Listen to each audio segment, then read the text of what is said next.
आम प्रिय खाद्य आज पर्यंत ए ओडिशावासी पखाल ही रही आसी तेणु ए अवसर में आज समग्र राज्य रे समस्ते पखाल दिवस को पालन करुछंती।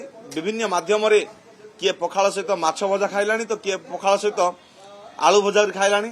तेणु निहाती भाव में आम एक गर्वर विषय कि समस्ते पखाल को भल पाइबा सहित जो आमर जो अस्तित्व रही आज आम बंचाई रखीचे। तेणु ए पखाल दिवस अवसर में समस्त को निवेदन करी समस्ते आज दिन को पखाल खाई उपभोग करंतु। पखाल माने फास्ट छुंक हुए सोरिष छुंक टे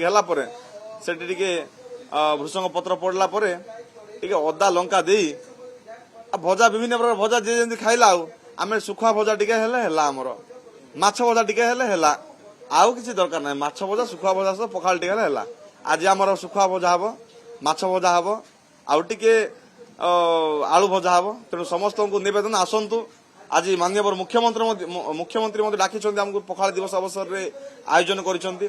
तेणु ए पखाल को समस्ते उपभोग करंतु आनंद नियंतु और सुस्थ रुहंतु। एथिरे कौन साइड इफेक्ट नहीं। आमे तेल मसला खाइबा अपेक्षा पखाल जदि प्रत्येक दिन खाइबा शक्तिशाली हेबा आ देह शरीर सुस्थ रहिबो।